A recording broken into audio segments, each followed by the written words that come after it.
দেশের প্রধানমন্ত্রী হিসেবে তার প্রথম কাজের দিনটি যথেষ্ট ব্যস্ততার মধ্যেই কাটালেন নরেন্দ্র দামোদর দাস মোদী। নির্ধারিত কর্মসূচি অনুযায়ী দিল্লির হায়দ্রাবাদ হাউসে নমো বৈঠকে বসেন প্রতিবেশী দেশগুলি থেকে আসা রাষ্ট্রপ্রধান তথা প্রতিনিধিদের সঙ্গে।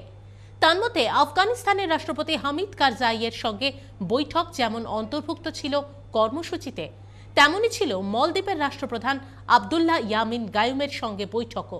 ভারতের নয়া প্রধানমন্ত্রীর বৈঠক হয় শ্রীলঙ্কার রাষ্ট্রপতি মহিন্দ্রা রাজাপাকসে, ভুটানের প্রধানমন্ত্রী শেরিং টোপকে, মরিশাসের প্রধানমন্ত্রী নবীন চন্দ্র রামগুলাম, নেপালের প্রধানমন্ত্রী সুশীল কৈরালা এবং বাংলাদেশের স্পিকার শিরিন শারমিনের সঙ্গেও। তবে সমস্ত বৈঠক ছাপিয়ে গোটা দেশের নজর ছিল নরেন্দ্র মোদীর সঙ্গে পাক প্রধানমন্ত্রী নওয়াজ শরীফের বৈঠকটির দিকেই। প্রত্যাশা মতোই যথেষ্ট সৌহার্দ্যপূর্ণ পরিবেশের মধ্যেই চলে দ্বিপাক্ষিক ওই বৈঠক। বৈঠকের সময় 30 মিনিট বরাদ্দ থাকলেও তা চলে প্রায় 50 মিনিট ধরে।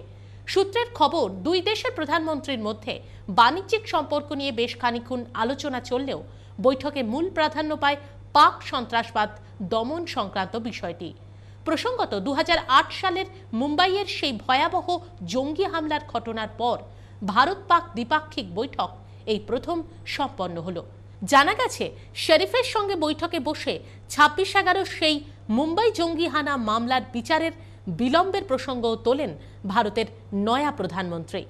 তবে বৈঠক শেষে পাক প্রধানমন্ত্রী নওয়াজ শরীফ বৈঠকটিকে সদর্থক এবং ঐতিহাসিক আখ্যা দিয়ে বলেন, very pleased to be in New Delhi at the invitation of Prime Minister Modi.